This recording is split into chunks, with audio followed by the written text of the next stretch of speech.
अस्सलामु अलैकुम वरहमतुल्लाहि वबरकातुहू। यूट्यूब के channel guide to learning English में आपका खैर मकदम है। मैं हूं मोहम्मद शहाबुद्दीन एक शानदार वीडियो के साथ। दोस्तों, आज मैं लेकर आया हूं इंग्लिश रीडिंग एंड ट्रांसलेशन का तीसरा हिस्सा। इसमें हम इसी किताब की पहली कहानी बेयर एंड टू फ्रेंड्स यानी भालू और दो दोस्त को पढ़ना और तर्जमा करना सीखेंगे। ख्याल रहे कि रीडिंग एंड ट्रांसलेशन एक फ़न और आर्ट है जिसे अच्छे से सीखने के लिए कई किताबों को पढ़ना होगा और उनके तर्जमा करने की मशक करनी होगी, वो भी अच्छे से समझते हुए, बारीकियों और पॉइंट्स को ध्यान में रखते हुए। इसलिए इस तरह की वीडियोस आते ही रहेंगे और मुख्तलिफ किताबों के ज़रिए हम आपको तर्जमा सिखाने की पूरी कोशिश करते रहेंगे। नीज़ ये ध्यान रहे कि एक लफ्ज़ के कई मानी, कई मीनिंग होते हैं और तर्जमे होते हैं, तो कौन सा वाला कहाँ मुनासिब और फिट होगा, ये ज़्यादातर हमें सियाक़ व सबाक़ यानी कि पहले और बाद के जुमलों में गौर करने से पता चलता है। आप आगे पीछे गौर करेंगे तो समझ में आएगा। यानी ये देखना पड़ता है कि आखिर यहाँ पर किस तरह की बात चल रही है और किस सिचुएशन में बात हो रही है, तब जा कर के दुरुस्त और बेहतर तर्जमा हो पाता है, सही लफ्ज़ का इंतखाब हो पाता है। तो इसकी आपको ज़्यादा से ज़्यादा कोशिश करनी है समझने की। तो उम्मीद है कि आप सब हजरात इन बातों को ध्यान में रखते हुए तर्जमा सीखेंगे। तो चलिए शुरू करते हैं। तो सबसे पहले हेडिंग देखते हैं, the bear and the two friends. ये बेयर है, इसे बहुत से लोग बियर पढ़ते हैं, लेकिन ये असल तलफ़ुज़ जो है इंग्लिश में वो बेयर है। बेयर इसके माना होता है भालू, और टू फ्रेंड्स दो दोस्त। तो the bear and the two friends, भालू और दो दोस्त, यानी भालू और दो दोस्तों की कहानी। तो आगे है, once there live two friends in a village, Golu and Molu. तो अब इनका जो है लाइन से तर्जमा कर लेते हैं। आपको पहले ही मालूम है कि जब भी कोई कहानी वगैरह आमतौर पर शुरू करते हैं तो वंस अपॉन अ टाइम इस तरह के अल्फाज आते हैं। तो वंस का माना यहाँ पर हो जाएगा एक मरतबा, एक दफ़ा। उसके बाद आगे है देयर लिव्ड, लिव ये सेकंड फॉर्म है लिव का, रहते थे। टू फ्रेंड्स दो दोस्त, इन अ विलेज एक गांव में। अब उनका नाम क्या था? एक का नाम गोलू, दूसरे का नाम मोलू। तो अब हम इसको तर्जमा करेंगे, शुरू से कर लेंगे। वंस एक दफ़ा, ये एक मरतबा। अब यहाँ से आएंगे, एक गांव में गोलू और मोलू नाम के, या गोलू और मोलू नामी दो दोस्त रहते थे। ये जो लिव है यानी कि वर्ब होता है ख़ास तौर पे, उसका तर्जुमा हम लास्ट में करते हैं। तो हो जाएगा, एक दफ़ा एक गांव में गोलू और मोलू नामी दो दोस्त रहते थे। और भी बेहतर आप कर सकते हैं, बस उर्दू के हिसाब से तरतीबवार हो जाना चाहिए। आगे है, Molu was a lean and thin boy whereas Golu was fat. तो लीन का मतलब होता है दुबला पतला, थिन का मतलब पतला होता है, बॉय का मतलब लड़का। उसके बाद है वेयर एज का मतलब जबकि, गोलू वाज फैट, फैट का मतलब मोटा होता है। तो बहुत ही आसान अल्फाज हैं।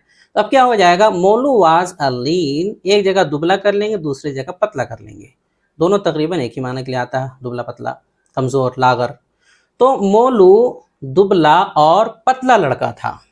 मोलू दुबला और पतला लड़का था, जबकि गोलू वाज फैट, गोलू मोटा था।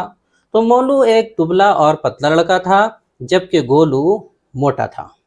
आगे है, people in the village laugh at this pair, but since they were mostly scene together everyone admired their friendship. तो तर्जमा हो जाएगा, पीपल इन द विलेज मतलब गांव के लोग। पीपल लोग, इन द विलेज जो गांव में रहते हैं, तो गांव में रहने वाले लोग यानी गांव के लोग। लाफ, लाफ के माना, लाफ एट का मतलब किसी पर हंसना, किसी का मजाक उड़ाना। तो ये चूंकि सेकंड फॉर्म है, पास्ट की बात हो रही है, तो हो जाएगा लाफ्ड यानी हंसते थे, मजाक उड़ाते थे। दिस पेयर, इस जोड़ी, पेयर का मतलब होता है जोड़ी। तो इस जोड़ी का यानी ये जो इनकी दोस्ती थी, जोड़ी थी, इसका मजाक उड़ाते थे। बट लेकिन, सिंस चूंकि, सिंस का बहुत सारा माना आता है, चूंकि माना आता है, इसलिए भी आता है, इसी तरह जो है क्योंकि भी आता है, और से वगैरह से भी होता है। लेकिन यहाँ पे जो सिचुएशन है उससे तर्जुमा होगा सिंस, चूंकि दे वर मोस्टली सीन टुगेदर, चूंकि वो लोग, वो दोनों, मोस्टली यानी अक्सर, सीन टुगेदर एक साथ दिखते थे, नजर आते थे। अब जब सीन्स आता है उसका तर्जुमा चूंकि लेते हैं, तो आगे जो कॉमा के बाद जो सेंटेंस होगा, जो हिस्सा होगा सेंटेंस का, उसका तर्जुमा वहाँ पे अपने आप इसलिए से हम करेंगे, ज़्यादा मुनासिब होता है। एवरीवन इसलिए, हर कोई, एवरीवन यहाँ पे एवरीवन से पहले इसलिए का तर्जमा अपने आप होगा, तो हो जाएगा इसलिए एवरीवन, हर कोई, हर एक, सब। एडमायर, एडमायर का मतलब होता है तारीफ करना, तो ये सेकंड फॉर्म है, तारीफ करते थे, सराहते थे। देयर फ्रेंडशिप, यहाँ पे हल्का सा नजर आ रहा होगा आपको, जो है हल्का सा ही दिख रहा है, देयर फ्रेंडशिप लिखा हुआ है। तो हर कोई, इसलिए हर कोई उनकी दोस्ती को सराहते थे या तारीफ करते थे। अब पूरा हो जाएगा कि गांव के लोग इस जोड़ी पर हंसते थे या गांव के लोग इस जोड़ी का मजाक उड़ाते थे, लेकिन चूंकि ये दोनों अक्सर साथ नजर आते थे, चूंकि वो दोनों यानी वो लोग अक्सर एक साथ नजर आते थे, इसलिए हर कोई उनकी दोस्ती को सराहते थे। आगे है, one day they got an invitation from a friend who lived in the neighbouring village. One day का मतलब एक दिन, और दे का मतलब वो दोनों, गॉट ये गेट का सेकंड फॉर्म है। गेट का माना बहुत सारा माना होता है, गेट के माना हासिल करना, पाना, है ना, और भी कई मानी होते हैं। तो इनविटेशन का मतलब दावत या दावतनामा। तो दे गॉट एन इनविटेशन, उन्हें एक दावत मिली, ये एक दावतनामा मिला। कहाँ से? फ्रॉम अ फ्रेंड, एक दोस्त की जानिब से। हु लिव्ड, जो रहता था, लिव ये भी सेकंड फॉर्म है, लिव का तो रहता था। कहाँ रहता था? In the neighbouring village. Neighbouring का मतलब होता है जो है पड़ोसी, और विलेज का मतलब गांव, तो पड़ोसी गांव या फिर बगल के गांव या फिर करीब के गांव, करीब के गांव में। तो पूरा हो जाएगा कि एक दिन उन्हें एक दोस्त की जानिब से दावत मिली। अब उस दोस्त की वजाहत कर रहे हैं कि जो करीब के गांव में या फिर पड़ोसी गांव में रहता था। तो अब हम इनको और अच्छे से मिलाकर कर लेंगे, तो इस तरह तर्जमा हो जाएगा कि एक दिन उन्हें पड़ोस के गांव में रहने वाले एक दोस्त की जानिब से दावत मिली या दावतनामा मिला। पूरा हम यहाँ से शुरू करेंगे, तो अब बिल्कुल मिला करके हो जाएगा, हु का अलग से करने की जरूरत नहीं पड़ेगी। He had invited them to attend his sister's wedding. He had invited, invite का मतलब वही दावत देना जो है किसी को। तो ये had invited ये पास्ट परफेक्ट है, जिसका मतलब उन्होंने दावत दी थी। किस चीज़ की? देम, उन्हें। किस चीज़ की? टू अटेंड, अटेंड का माना शिरकत करना, तो शिरकत करने की ही सिस्टर्स वेडिंग, सिस्टर्स वेडिंग बहन की शादी, तो अपनी बहन की शादी में। तो अब पूरा क्या हो जाएगा कि उसके दोस्त ने, ही से मुराद यहाँ पर उसके दोस्त है, तो उसके दोस्त ने यानी उसने उन्हें अपनी बहन की शादी में शिरकत करने की दावत दी थी। उसके दोस्त ने उन्हें अपनी बहन की शादी में शिरकत करने की दावत दी थी। लास्ट में तर्जुमा करेंगे। आगे हो जाएगा, the two friends happily began to make preparations for their visit and began early the next morning. तो टू फ्रेंड्स, दोनों दोस्त, हैप्पीली, हैप्पीली का मतलब होता है खुशी खुशी, खुशी से। बिगैन ये बिगिन का सेकंड फॉर्म है, मतलब शुरू करना, लगना, कई मानी आते हैं। तो to make preparation, make preparation का मतलब तैयारी करना, तो मतलब तैयारी करने लग गए, तैयारी शुरू कर दिए। तो वो दोनों दोस्त खुशी खुशी तैयारियां शुरू करने लगे या तैयारियों में लग गए। आगे हो जाएगा किस चीज़ के लिए? For their visit. विजिट का कई सारा कई मानी आते हैं, मीनिंग आते हैं। विजिट का माना मुलाकात होता है, विजिट के माना सैर तफरी, विजिट का माना जो है घूमने जाना कहीं।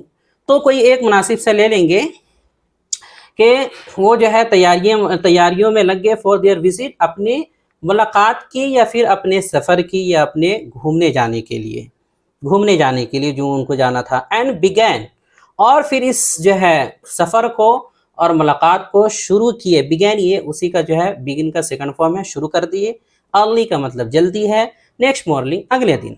तो पूरा मिला के क्या हो जाएगा कि ये दोनों दोस्त खुशी खुशी तैयारियों में लग गए। किस चीज़ की तैयारियों में? फॉर देयर विजिट, अपने मुलाकात की। एंड बिगैन, और शुरू कर दिया इस मुलाकात को यानी सफ़र को जो होने वाला था, शुरू कर दिया कब? अर्ली द नेक्स्ट मॉर्निंग, अगले दिन की सुबह सवेरे ही। अर्ली इन द मॉर्निंग या अर्ली द नेक्स्ट मॉर्निंग, अगले दिन, अर्ली बहुत जल्दी, सुबह सवेरे। तो पूरा हो जाएगा कि ये दोनों दोस्त खुशी खुशी अपनी मुलाकात या अपने सफ़र की तैयारियों में लग गए और उसे शुरू कर दिया अगले दिन ही सुबह सवेरे। आगे हो जाएगा on their way they had to cross a forest which was full of wild animals. तो आगे तर्जमा होगा ऑन देयर वे यानी उनके रास्ते में, उनके रास्ते पर, में करेंगे ज़्यादा बेहतर है। दे हैड टू क्रॉस, देखिए had to, has to, have to जो आता है उसके माना जो है किसी चीज़ को बताने के लिए करना पड़ता है, खाना पड़ता है, इस तरह जो तर्जमा होता है तो हैज़ टू, हैव टू। और हैड टू आता है तो उसका मतलब होता है पढ़ा या पढ़ता था, क्या इस तरह से तर्जमा होता है, या ना था से तर्जमा होता है। तो हो जाएगा ऑन देयर वे, उनके रास्ते में या उनके रास्ते पर, they had to cross, cross का मतलब गुजरना, अ फॉरेस्ट एक जंगल, विच वाज जो के full of wild animal, full का मतलब फुल ऑफ किसी चीज़ से भरा हुआ होना, वाइल्ड एनिमल्स जंगली जानवर या वहशी जानवर, तो जमा है तो वहशी जानवरों से भरा हुआ था, ऐसे हो जाएगा। अब तर्जमा हो जाएगा ऑन देयर वे रास्ते में, सिर्फ इतना कर लेंगे, अपने वगैरह बोलने की जरूरत नहीं होता। रास्ते में उन्हें एक जंगल से गुजरना था या एक जंगल से गुजरना पड़ा, चाहे पड़ा तर्जमा कर लेंगे या गुजरना था, दोनों सही है। तो रास्ते में उन्हें एक ऐसे जंगल से गुजरना था जो वहशी जानवरों से भरा हुआ था या जंगली जानवरों से भरा हुआ था। और इसका और हम शॉर्ट में तर्जमा करना चाहेंगे तो हो जाएगा रास्ते में उन्हें वहशी जानवरों से भरे हुए एक जंगल से गुजरना था या गुजरना पड़ा। They were a little scared and stayed close to each other। तो a little का मतलब है थोड़ा बहुत और scared का मतलब जो है डरा हुआ होना। तो a little scared वो लोग जो है थोड़े डरे हुए थे, सहमे हुए थे या डर गए। And stayed, stay का मतलब होता है ठहरना, तो stay close का मतलब करीब हो जाना। वैसे तो सिर्फ स्टे का मतलब ठहरना रुकना होता है, लेकिन स्टे क्लोज बोलेंगे तो करीब हो जाना। तो स्टेड वो करीब हो गए, क्लोज, स्टे क्लोज करीब हो गए, किसके करीब हो गए? टू ईच अदर, एक दूसरे के, ईच अदर का मतलब एक दूसरे के। तो अब तर्जमा हो जाएगा कि वो लोग थोड़े डरे हुए थे या वो लोग थोड़े डर गए और एक दूसरे के करीब हो गए। आगे देखते हैं, आगे है soon they saw a bear coming towards them from a distance। तो soon का मतलब जल्दी या जल्द ही, they saw सी से जो है सेकंड फॉर्म में saw a bear, उन्होंने एक भालू को देखा। क्या देखा? कमिंग आते हुए, कि वो आ रहा है, टुवर्ड्स देम उनकी जानिब, टुवर्ड्स का मतलब जानिब होता है तरफ, फ्रॉम अ डिस्टेंस दूर से, सीधा सीधी तर्जमा हो जाएगा जल्द ही उन्होंने दूर से अपनी जानिब एक भालू को आते हुए देखा। जल्द ही उन्होंने दूर से अपनी जानिब एक भालू को आते हुए देखा, या फिर जल्द ही उन्होंने दूर से अपनी जानिब आते हुए एक भालू को देखा। जैसे भी करें आगे पीछे दोनों सही है। आगे हो जाएगा both of them got frightened. Frighten का बोथ ऑफ देम का मतलब वो दोनों, तो गेट फ्राइटन का मतलब भी डरा हुआ होता है, तो गॉट फ्राइटन सेकंड फॉर्म है डर गए। तो both of them got frighten, वो दोनों के दोनों डर गए, खौफजदा हो गए, सहम गए। आगे होगा Molu who was lean and agile ran towards a big tree and climbed on it। Molu who was lean जो कि पतला, एंड अजाइल और फुर्तीला, अजाइल का मतलब होता है फुर्तीला, इसको दूसरे तलफ़ुज़ में यानी कि अमेरिकन में इसको आजिल भी पढ़ते हैं, लेकिन ये अजाइल है, इसके माना होगा फुर्तीला, तेज़।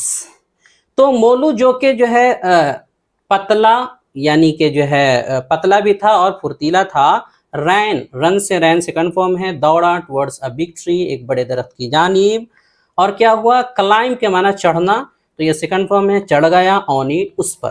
तो सीधा सीधा हो जाएगा कि मोलू जो कि पतला और फुर्तीला था, एक बड़े दरख्त की जानिब दौड़ा और उस पर चढ़ गया, या फिर एक बड़े दरख्त की जानिब दौड़कर उस पर चढ़ गया। Poor Golu being fat could not follow Molu. तो पुअर गोलू, पुअर का मतलब गरीब होता है, लेकिन ऐसे मौके पर तर्जमा हम करेंगे बेचारा से। तो बेचारा Golu being fat, being fat का मतलब मोटे होने की वजह से, बीइंग फैट, या ऐसे हम बोलते हैं जो है बीइंग लगा करके, बीइंग अ स्टूडेंट तालिब इल्म होने की वजह से या तालिब इल्म होने के नाते, इसी तरह बीइंग अ टीचर। तो यहाँ पे हो जाएगा बीइंग फैट, मोटे होने की वजह से। तो बेचारा गोलू मोटे होने की वजह से कुड नॉट फॉलो, फॉलो का मतलब पैरवी करना, किसी के पीछे जाना, साथ चलना। तो कुड नॉट, ये कुड आपका जो है मॉडल वर्ब है, और आमतौर पे इसका तर्जमा जो है पास्ट से करते हैं, ये पास्ट के लिए आता है। कुड नॉट फॉलो नहीं चल सका, पीछे नहीं जा सका, किसके? मोलू के। तो हो जाएगा कि बेचारा गोलू मोटे होने की वजह से मोलू के पीछे नहीं जा सका, यानी जैसे वो दौड़ा तो ये भी पीछे पीछे नहीं दौड़ सका, मोटा था। But he remembered his grandmother's words, लेकिन रिमेंबर का मतलब होता है याद होना, याद करना, याद आना। तो ये सेकंड फॉर्म है, तो हो जाएगा लेकिन उसे याद आया। क्या याद आया? हिज ग्रैंड मदर्स वर्ड्स, उसकी जो दादी थी उनके अल्फाज, या वर्ड्स का मतलब अल्फाज या बातें कर लेंगे। तो लेकिन उसे अपनी दादी माँ की बातें याद आई, ये याद थी, दोनों तर्जमा कर लेंगे, चल जाएगा। क्या थी वो बात? शी हैड टोल्ड हिम, उसने उसे कहा था। टेल के माना होता है कहना, उसी का ये जो है थर्ड फॉर्म है। सेकंड फॉर्म भी टोल्ड होता है, थर्ड फॉर्म भी। तो शी हैड, तो हैड टोल्ड का मतलब ये पास्ट परफेक्ट है। तो उसने उसे कहा था, पहले की बात हो रही, क्या कहा था? के दैट, के है, bears did not eat dead bodies. अब देखिए, बेयर्स का मतलब भालू है, जो भालू होते हैं। डिड नॉट ईट मतलब ईट का मतलब होता है खाना, और डेड बॉडीज मतलब जो मुर्दा लाशें होती हैं, डेड बॉडीज मुर्दा लाशें। तो अब अगर हम इसका लफ्जी के हिसाब से तर्जमा करेंगे तो क्या तर्जमा हो जाएगा कि उसने उनसे कहा था कि भालू जो है मुर्दा लाशों को नहीं खाते थे या नहीं खाए। यानी पास्ट में तर्जमा अगर हम करेंगे ये लफ्ज़ को देख करके, इस टेंस को देख करके, तो तर्जमा उर्दू के हिसाब से ज़्यादा मुनासिब नहीं होगा।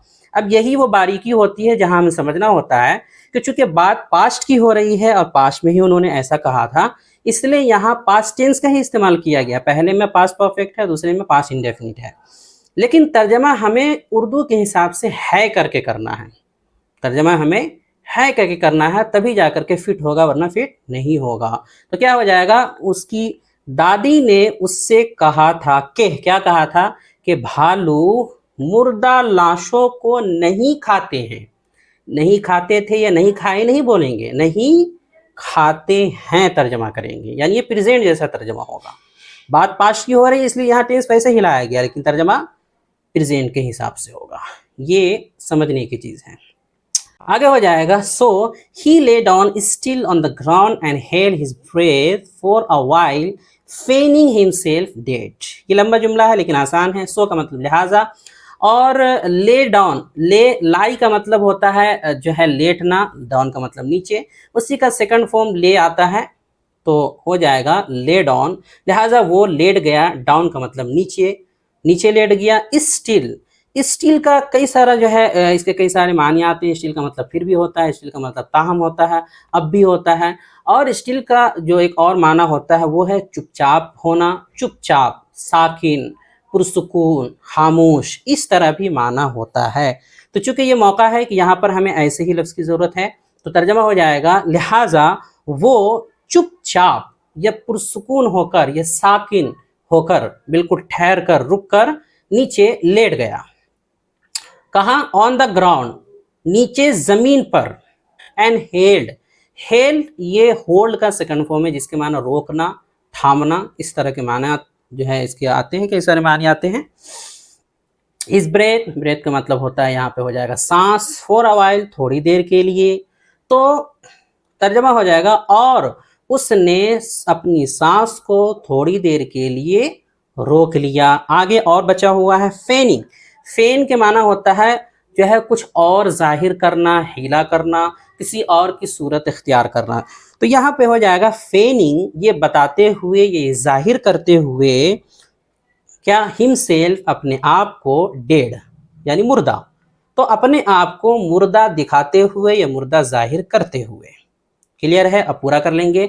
लिहाजा वो चुपचाप जमीन पर लेट गया और थोड़ी देर के लिए अपनी सांस रोक लिया। ये अपने आप को मुर्दा दिखाने के लिए, तो यहां अपने आप को मुर्दा दिखाने के लिए और पहले कर लेंगे तो ज्यादा बेहतर। लिहाजा वो चुपचाप जमीन पर लेट गया और खुद को मुर्दा जाहिर करते हुए थोड़ी देर के लिए अपनी सांस को रोक लिया। आगे हो जाएगा the bear came near Golu and sniffed his face and body. भालू गोलू के करीब आया, केम, ये कम का सेकंड फॉर्म है, केम आया, आसान है। एंड स्निफ, स्निफ का मतलब होता है सूंघना, सूंघ कर देखना। तो स्निफ्ड हिज फेस, उसके चेहरे को सूंघ कर देखा, बॉडी और जिस्म को। तो हो जाएगा कि भालू गोलू के करीब आया और उसके चेहरे और जिस्म को सूंघ कर देखा। He took him to be a dead body and went away. तो भाई से मुराद यहाँ पे भालू है। तो भालू ने उसको, यानी उस जो लड़के को, गोलू को, क्या है, समझा be a dead body, to be a dead body यानी कि मुर्दा लाश समझा, एंड वेंट अवे, और वहां से चला गया। सीधा सी हो जाएगा, भालू ने गोलू को मुर्दा लाश समझकर वहां से चला गया, या भालू गोलू को मुर्दा लाश समझकर वहां से चला गया। When the bear had gone away, Molu climbed down the tree। तो हो जाएगा when का मतलब जब है, the bear भालू had gone past perfect है, जिसका मतलब जा चुका था, gone away यानी वापस जा चुका था या दूर जा चुका था। क्या हुआ? मोलू climbed down, मोलू वो उतरा नीचे, the tree दरख्त से। यानी कि जब भालू जा चुका था तो या तब मोलू दरख्त से नीचे उतरा। He went to Golu and asked, I saw the bear talking to you. What did he say? तो वो he went to Golu, वो गोलू के पास गया, and asked, और उससे पूछा, ask मतलब पूछना कहना, उससे पूछा, क्या पूछा? I saw the bear, मैंने भालू को देखा, क्या? Talking to you, तुमसे बात करते हुए। What did he say? उसने क्या कहा? What did he say? ये क्या है? पास्ट इंडेफिनिट में क्वेश्चन किया जा रहा है, तो what did he say, उसने क्या कहा? तो क्या हो जाएगा कि मोलू गोलू के पास जाकर बोला, या मोलू गोलू से जाकर पूछा कि मैंने भालू को तुमसे बात करते हुए देखा, उसने क्या कहा? अब जवाब है, Golu replied in an irritated tone. तो गोलू ने, रिप्लाई का माना जवाब देना, तो उससे हो जाएगा रिप्लाइड, जवाब दिया। ये है इरिटेट। इरिटेट का मतलब किसी को भड़काना, गुस्सा दिलाना वगैरह के माने आते हैं। तो इरिटेटेड टोन का मतलब हो जाएगा गुस्से वाले अंदाज में, है ना, जो बिल्कुल नाराज़गी के लहजे में। तो गोलू ने बिल्कुल नाराज़गी के लहजे में या गुस्से वाले अंदाज में जवाब दिया। क्या जवाब दिया? The bear told me not to trust a friend who would leave you in the time of trouble। बड़ी अच्छी बात कही। क्या कहा कि भालू ने मुझसे कहा, क्या कहा? नॉट टू ट्रस्ट, भरोसा ना करने को, किस पर? अ फ्रेंड, एक दोस्त पर, या ऐसे दोस्त पर, या किसी ऐसे फ्रेंड पर, हु जो, वुड लीव छोड़ देगा। ये यहाँ पर असल में पास्ट की बात हो रही है, इसलिए विल आना चाहिए, लेकिन पास्ट की वजह से वुड आ गया है। तो हु विल लीव यानी हु वुड लीव, जो छोड़ देगा या छोड़ने वाला है, या छोड़ दे, ये भी तर्जुमा हो जाए किसे? तुम्हें, in the time of trouble, परेशानी के वक्त। तो पूरा हो जाएगा कि गोलू ने गुस्से वाले अंदाज में, गुस्से वाले लहजे में उसे जवाब दिया कि भालू ने मुझसे कहा कि किसी ऐसे दोस्त पर भरोसा ना करने को जो मुसीबत के वक्त में तुम्हें छोड़ दे। फिर से कर लेते हैं। भालू ने मुझसे कहा कि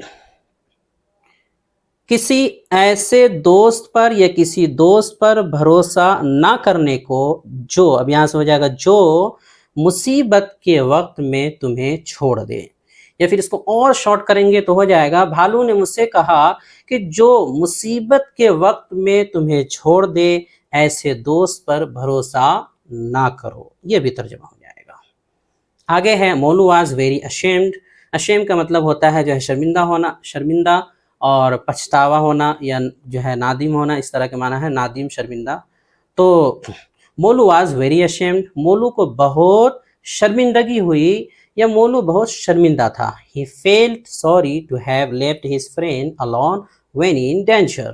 तो फील सॉरी का मतलब अफसोस होना, दुख होना। To have left his friend अपने दोस्त को छोड़ देने पर, अलोन अकेले, when in danger, when in danger का मतलब है मुसीबत के वक्त, जब खतरे के वक्त, जब खतरे में था वो। तो व्हेन इन डेंजर जब वो खतरे में था यानी खतरे के वक्त। तो पूरा हो जाएगा कि उसे दुख हुआ अपने दोस्त को छोड़ देने पर, अकेला, कहाँ, कब, खतरे के वक्त। तो पूरा मिला के कर लेंगे कि उसे अपने दोस्त को खतरे के वक्त अकेला छोड़ देने पर अफसोस हुआ या दुख हुआ। उसे अपने, यहाँ से कर लेंगे उसे, अब ऑब्जेक्ट क्या करेंगे, अपने दोस्त को खतरे के वक्त, या फिर उसे खतरे के वक्त अपने दोस्त को अकेले छोड़ देने पर अफसोस हुआ। दोनों तरह आप कर सकते हैं। आगे हो जाएगा 10, देयर फ्रेंडशिप एंडेड फॉरएवर। 10 का मतलब होता है लिहाजा या नतीजतन या इस तरह, हो जाएगा लिहाजा, इस तरह या नतीजतन। देयर फ्रेंडशिप उनकी दोस्ती, एंडेड, एंडेड मतलब ख़त्म हो गई, एंड के माना ख़त्म होना, ख़त्म करना, फॉरएवर हमेशा के लिए। तो इस तरह या नतीजतन उनकी दोस्ती हमेशा के लिए ख़त्म हो गई। हो गया, आसानी के साथ तर्जुमा हो जाएगा कि इस तरह उनकी दोस्ती हमेशा के लिए ख़त्म हो गई।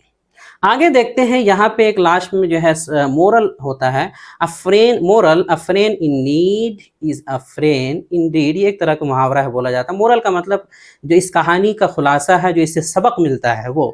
तो कहेंगे कि कहानी का जो सबक है वो ये है, यानी अखलाकी सबक जो मिलता है वो ये है, अ फ्रेंड इन नीड।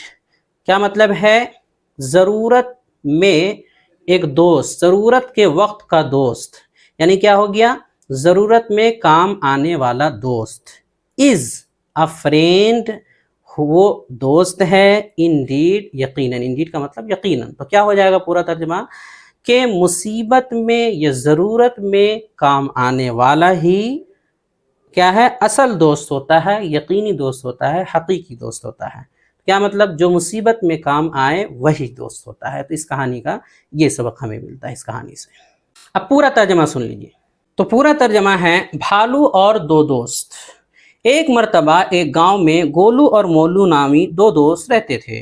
मोलू दुबला और पतला लड़का था, जबकि गोलू मोटा था। गांव के लोग इस जोड़ी का मजाक उड़ाते थे, लेकिन चूंकि ये दोनों अक्सर एक साथ नजर आते, इसलिए सब इनकी दोस्ती को सराहते थे। एक दिन उन्हें पड़ोसी यानी करीबी गांव में रहने वाले एक दोस्त की जानिब से दावत मिली। उसने इन्हें अपनी बहन की शादी में शिरकत की दावत दी थी। दोनों दोस्त खुशी खुशी अपनी मुलाकात की तैयारियां करने लगे और अगले दिन ही सुबह सवेरे रवाना हो गए, ये सफ़र शुरू कर दिए। रास्ते में उन्हें एक ऐसे जंगल से होकर गुजरना था या गुजरना पड़ा जो जंगली जानवरों से भरा हुआ था। वो थोड़ा खौफजदा हुए और एक दूसरे के करीब हो गए, या वो थोड़ा जो है डर कर एक दूसरे के करीब हो गए। जल्द ही उन्होंने दूर से अपनी जानिब एक भालू को आते हुए देखा। दोनों डर गए, सहम गए। मोलू जो दुबला पतला और फुर्तीला था, वो एक बड़े दरख्त की जानिब दौड़कर उस पर चढ़ गया। बेचारा गोलू मोटे होने की वजह से मोलू के पीछे नहीं जा सका, लेकिन उसे अपनी दादी की बातें याद आई।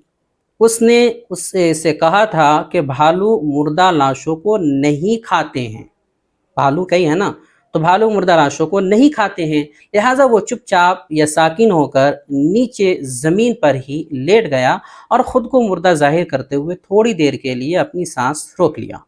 भालू उसे मुर्दा लाश समझकर वापस चला गया। जब भालू जा चुका था, तब मोलू दरख्त से नीचे उतरा। उसने गोलू के पास जाकर पूछा, मैंने भालू को तुमसे बात करते हुए देखा, क्या कहा उसने, यानी उसने क्या कहा। गोलू ने नाराज़गी वाले लहजे में जवाब दिया कि भालू ने मुझसे कहा कि उस दोस्त पर भरोसा मत करो जो तुम्हें मुसीबत के वक्त छोड़ दे। मोलू को बहुत पछतावा हुआ या बहुत शर्मिंदगी हुई। अपने दोस्त को ख़तरे के वक्त अकेले छोड़ देने पर उसे अफसोस हुआ। लिहाजा या इस तरह उनकी दोस्ती हमेशा के लिए ख़त्म हो गई। कहानी से सबक ये मिलता है, या कहानी का सबक ये है कि मुसीबत में जो काम आए वही असली दोस्त होता है। दोस्तों, आखिर में आपको बताता चलूं कि तहरीर और वीडियो दोनों शक्लों में हमारी अंग्रेजी सिखाने वाली किताब रहनुमाए अंग्रेजी छप कर आ चुकी है। पहला एडिशन इसका खत्म भी हो चुका है और दूसरे एडिशन की तैयारी चल रही है। 2 जिल्दों और 880 सफ़हात पर मुश्तमिल इस किताब की मजमूई कीमत दूसरे एडिशन में छपने के बाद सिर्फ और सिर्फ 530 रुपये रखी गई है। अगर आप पहले ही ऑर्डर कराना चाहते हैं तो आप ऑर्डर कर सकते हैं, इस नंबर पर रब्ता कर सकते हैं। नंबर है 76 67 63 52 99। वीडियो देखने के लिए आपका बहुत शुक्रिया। चैनल को सब्सक्राइब करें, स्क्रीन पे आ रही ये वीडियो ज़रूर देखें। अस्सलामु अलैकुम व रहमतुल्लाहि व बरकातुहू।